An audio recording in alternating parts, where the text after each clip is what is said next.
The snow outside my window shimmered under the pale glow of the streetlights, a silent reminder of the Christmas that wasn't happening. My family had made it clear, no celebrations this year. It's just not the same anymore, my mother had said over the phone, her voice tinged with sadness. Too much stress, too many things going on. I believed them. Why wouldn't I? The last few years had been rough. My father's health had declined, my sister had moved away, and my mother seemed exhausted all the time. So when they told me not to come home for Christmas, that they just weren't feeling up to it, I swallowed my disappointment and told myself it was for the best. Still, something felt off. There were no casual mentions of holiday shopping, no complaints about putting up the tree, no arguments over whose turn it was to cook dinner. Just silence. I pushed away the nagging feeling in my gut, convincing myself that I was just being overly sentimental. The night of Christmas Eve, I sat alone in my apartment, the only light coming from the flickering candle on my table. I scrolled mindlessly through my phone, my fingers hovering over old family photos. Last year's Christmas, when we all sat around the fireplace, laughing, unwrapping gifts. The year before, when my sister had brought her new boyfriend and my father had grilled him with endless questions. It had been chaotic, warm, real. But not this year. This year, there was nothing. At exactly midnight, my phone buzzed. A text from my mother. "Merry Christmas, honey. Love you." No warmth. No invitation. Just a hollow greeting. I put my phone down and tried to shake the uneasy feeling curling in my stomach. Then, the next morning, my phone rang. It was my sister. Her voice was frantic. "Cass Sid, why didn't you come? We waited for you." My heart stopped. Waited for me. My blood ran cold as the realization settled in. They had lied to me. They hadn't cancelled Christmas. They just didn't want me there. But why? My sister's voice trembled on the other end of the phone. "Cass Sid, where are you?" I swallowed hard, my grip tightening around my phone. "What do you mean? You told me Christmas was cancelled," Mom said. She cut me off, her breathing sharp. "No. We've been waiting for you. We thought," she hesitated, and in that pause, I felt something dark creeping in. "Something's wrong," she finally whispered. "We need to talk." A slow chill spread through my body. I yanked my coat off the back of my chair, my mind racing. "I'll be there in an hour." As I drove through the snow-laden streets toward my parents' house, memories flickered in my mind. My mother's tired voice over the phone. My father's absence from the conversation. The odd way she had rushed to end the call when I asked if my sister would be coming home. Something was off, and I had ignored it. Now, my sister was telling me they had been expecting me. That something was wrong. The roads were slick, the weight in my chest growing heavier with every mile. By the time I pulled into my parents' driveway, the house was eerily dark. Not a single light flickered from the windows. No warm glow of a Christmas tree peeking through the curtains. It was silent, lifeless. I stepped out of my car, my boots crunching in the snow. My sister was already at the door, wrapped in a thick coat, her face pale. The moment she saw me, she ran forward and grabbed my arm. "We need to leave." Her voice was tight, urgent. "What?" "No." I shook my head. "Tell me what's going on. Where's Mom? Where's Dad?" She hesitated, her eyes darting toward the darkened house behind her. "They're inside," she whispered. "But they're not, right?" A sick feeling twisted in my gut. I pushed past her and stepped onto the porch, my sister hissing my name in protest. The moment I knocked, the door creaked open slightly, as if someone had been waiting. The house was still. Too still. I took a cautious step inside, my breath catching in my throat. The Christmas tree was up, its ornaments shimmering under the dim light of the fireplace. The table was set, plates stacked neatly, untouched. The smell of roasted meat and cinnamon still lingered in the air. It looked like a perfect Christmas dinner, except no one was eating. Then I saw them. My parents sat at the dining table, unmoving. Their heads turned toward the doorway as if expecting me. My mother's lips curled into a slow, unnatural smile. My father's eyes, wide and glassy, locked onto mine. Cass Sid, my mother said, her voice warm but mechanical. You finally made it. Cold shiver ran down my spine. Something was wrong. Very wrong. My throat went dry. I thought Christmas was cancelled. She tilted her head slightly, her smile never faltering. Oh, sweetheart. We only said that because we knew you wouldn't come otherwise. My sister grabbed my arm, her grip like iron. Cass Sid, we have to go. Now. But I couldn't move. I couldn't look away from my parents' faces. Something about them was off. Their skin was pale, too smooth. Their movements were slow, deliberate, almost rehearsed. Then, my father spoke. We're just so glad you could finally be here. His voice was thick, hollow, like a recording played at the wrong speed. Family should always be together. A sharp pain shot through my head. The room seemed to tilt. I stumbled back, my sister pulling me toward the door. They're not, she lowered her voice. Cass Sid, they're not them. I barely registered her words. My mind was spinning, my heart slamming against my ribs. My parents, were they sick? Drugged? This wasn't normal. This wasn't them.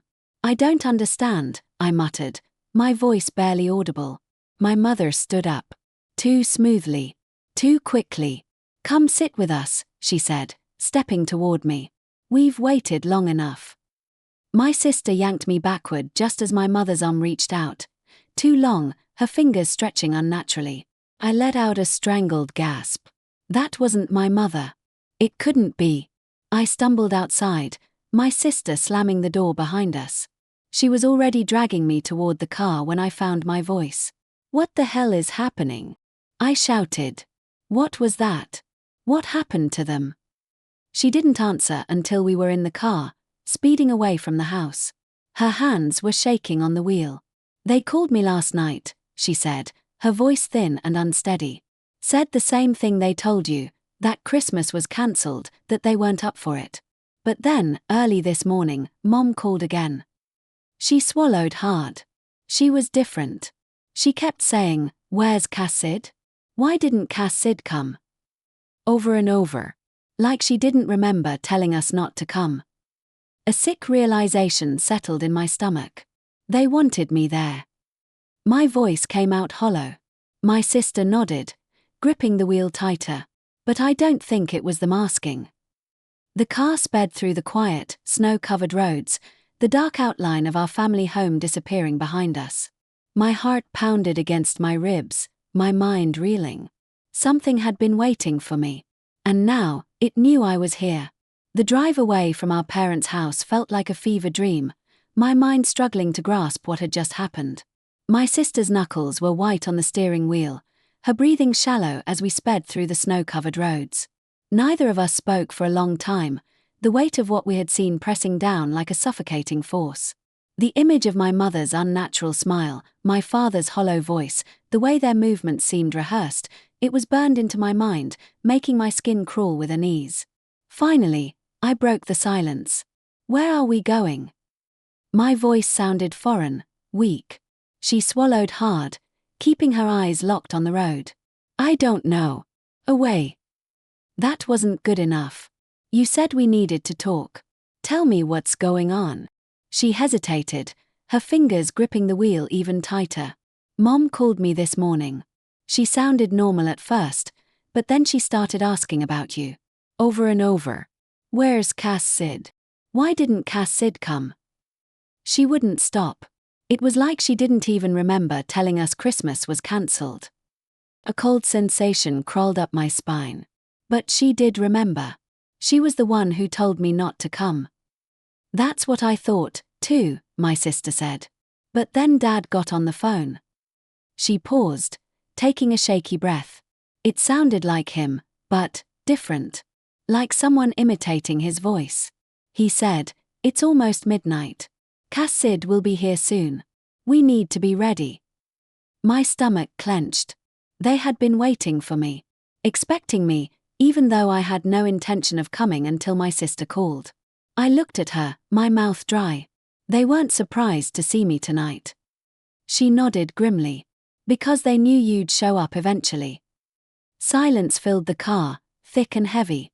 The world outside was a blur of dark trees and untouched snow, but it no longer felt peaceful. It felt like something was lurking just beyond what we could see, watching, waiting. The realization sent another wave of nausea rolling through me.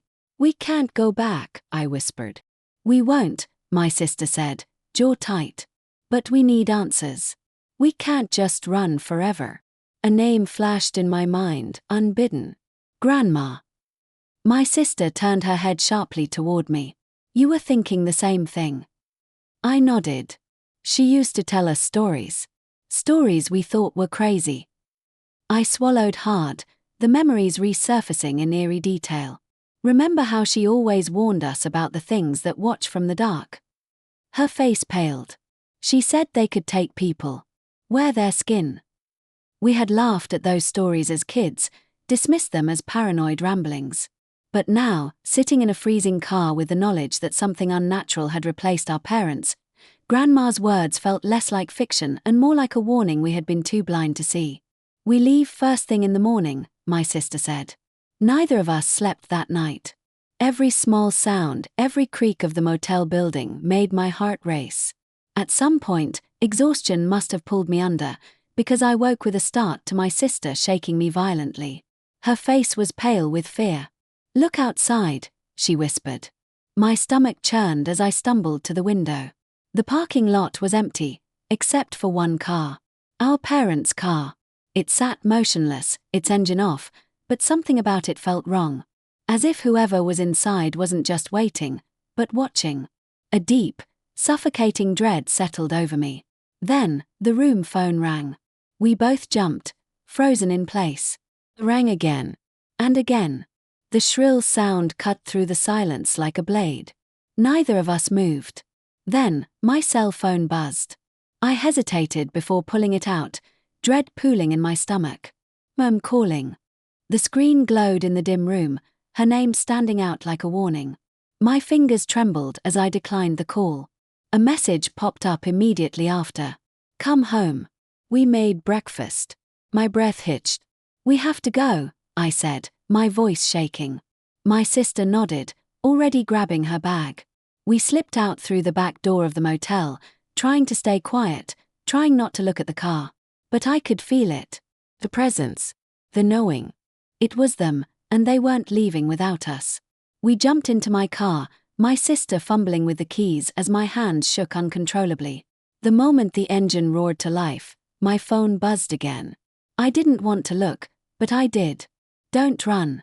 It's too late." A strangled noise escaped my throat. My sister stepped on the gas, the tires skidding slightly before catching traction, propelling us forward. The car in the parking lot remained still, but I knew without a doubt, that they were watching us leave. We drove in silence, the snow-covered road stretching endlessly ahead. My mind raced with questions, but one thing was clear. Whatever had taken our parents wasn't done with us yet. The road to Grandma's house stretched endlessly ahead, the snow swirling in the glow of our headlights. My sister gripped the wheel tightly, her hands trembling slightly as we sped through the darkened countryside. Every mile we put between us and that motel felt like a fragile lifeline, but the dread sitting in my chest wouldn't fade. They had found us. And they weren't going to stop. My phone buzzed again. I knew who it was before I even looked. Another message. "Come home. We're waiting." I clenched my jaw and shut off my phone. "They're still trying," I muttered. My sister nodded, her eyes fixed ahead. "They won't stop." An hour passed in silence, the tension thick between us. Then, the road curved into the dense forest, and ahead of us, the outline of Grandma's old house came into view. The sight of it sent a wave of uneasy relief through me. If anyone could help us understand what was happening, it was her. We pulled into the driveway, our tires crunching against the frozen ground. The house was dark, the heavy wooden door looming like a sentry. I stepped out of the car, my breath a visible cloud in the frigid air.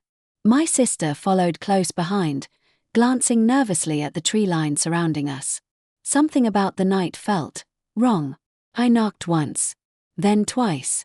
The door creaked open before my hand could land a third time.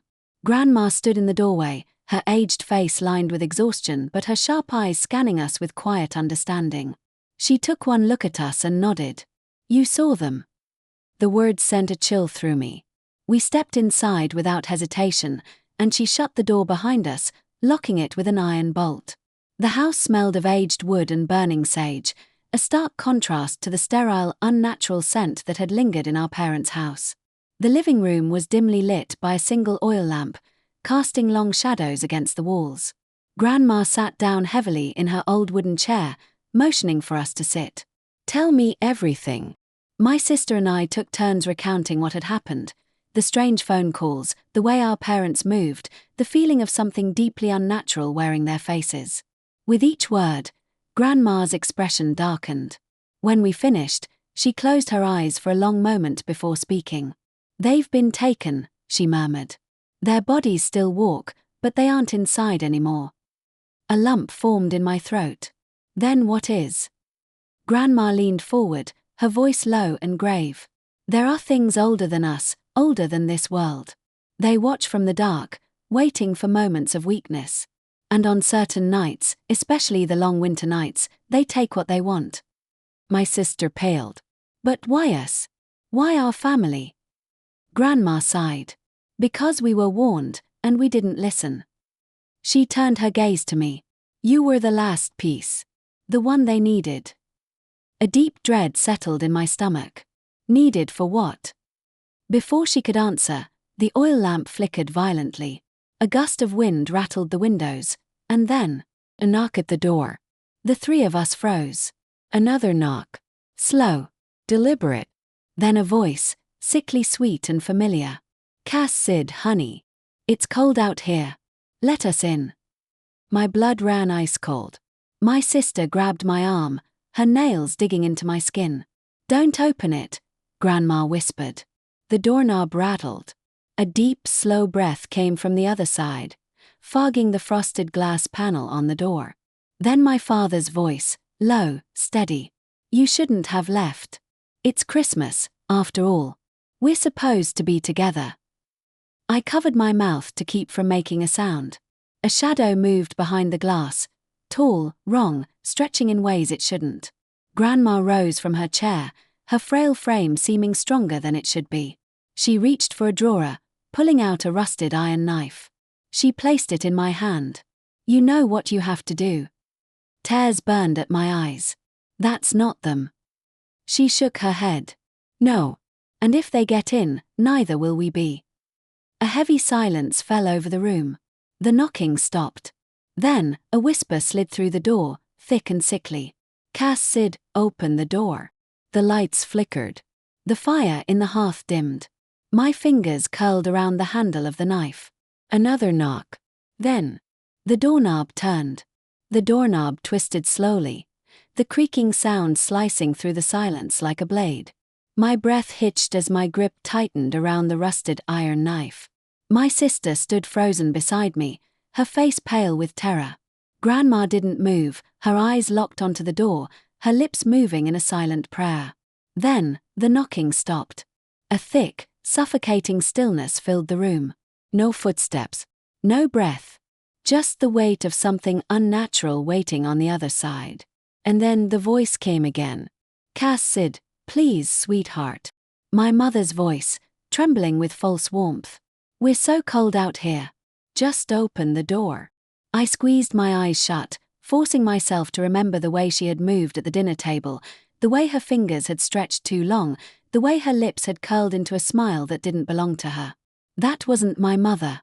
It wasn't my father. It was something else. "Don't listen," Grandma whispered, reaching for a small pouch of black salt on the table. "They can only come inside if you invite them." My heart pounded against my ribs as I took a shaky step back.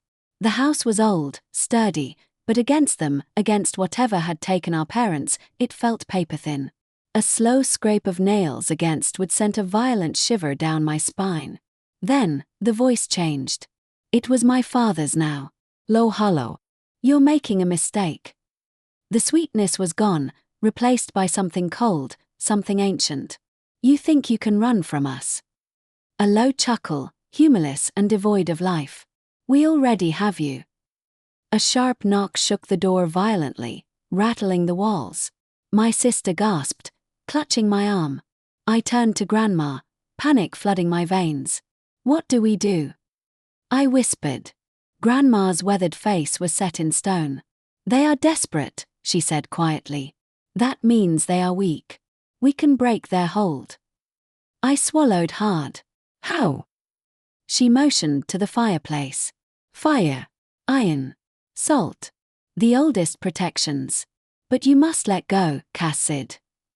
I blinked. Let go of what? Her gaze softened.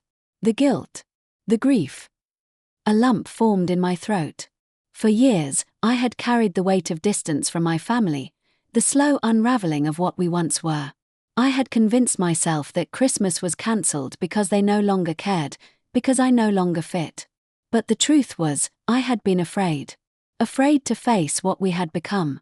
And in my hesitation, I had let something else take my place. Tears burned at my eyes. "I want them back," I choked out. Grandma placed a hand over mine. "Then take them back." The knocking grew frantic, the voices overlapping now. Pleading, threatening, shifting between my parents' tones and something far more guttural, inhuman. The house groaned under the pressure, the windows rattling as the thing outside tried to force its way in.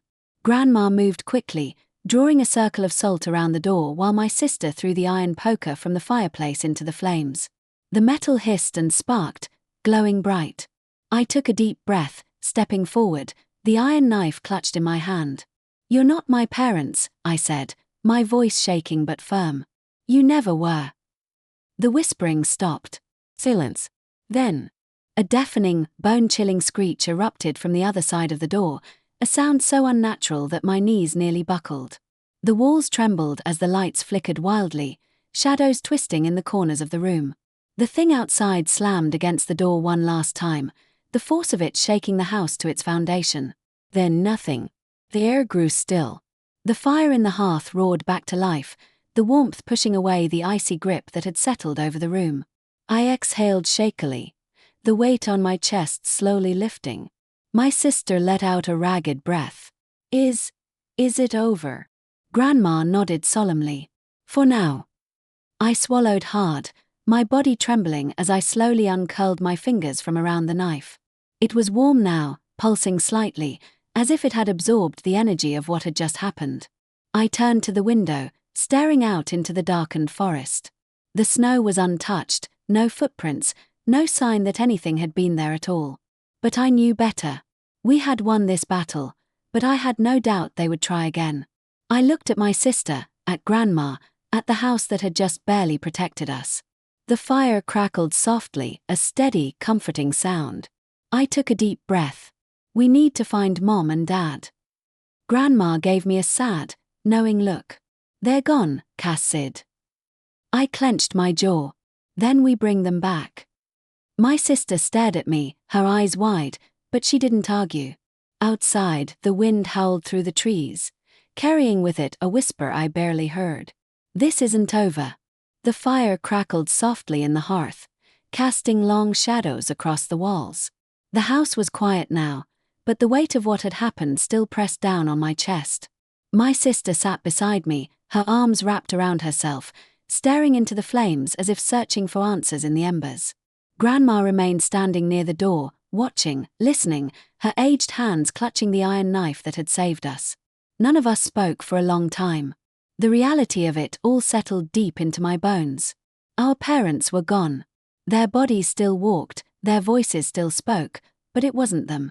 Something else had taken them, worn their faces, mimicked their love. And we had nearly fallen for it. I closed my eyes, taking a slow, shaky breath. "We can't leave them like this." My sister turned to me, her expression filled with exhaustion and something else, fear. "Cass said we barely made it out alive." I met her gaze. "But we did make it out." My voice was steady now. "And that means we can fight back." Grandma sighed, the weight of years heavy in her eyes. "This is not a battle easily won, child." I nodded. "But it's one worth fighting." A long silence stretched between us. Then, slowly, my sister reached out, gripping my hand. She didn't speak, but in her touch, I felt the answer I needed. She would stand with me. Grandma exhaled through her nose, the ghost of a sad smile tugging at her lips. Then we prepare. Outside, the wind had died down, the night stretching endlessly around us. But I could still feel it, the presence, the knowing. They were still out there, waiting, watching. But they had made one mistake. They thought I was still afraid. I stood up, rolling my shoulders, letting the last of my fear melt into something sharper. Determination. Resolve. They had come for us once. Now, it was our turn.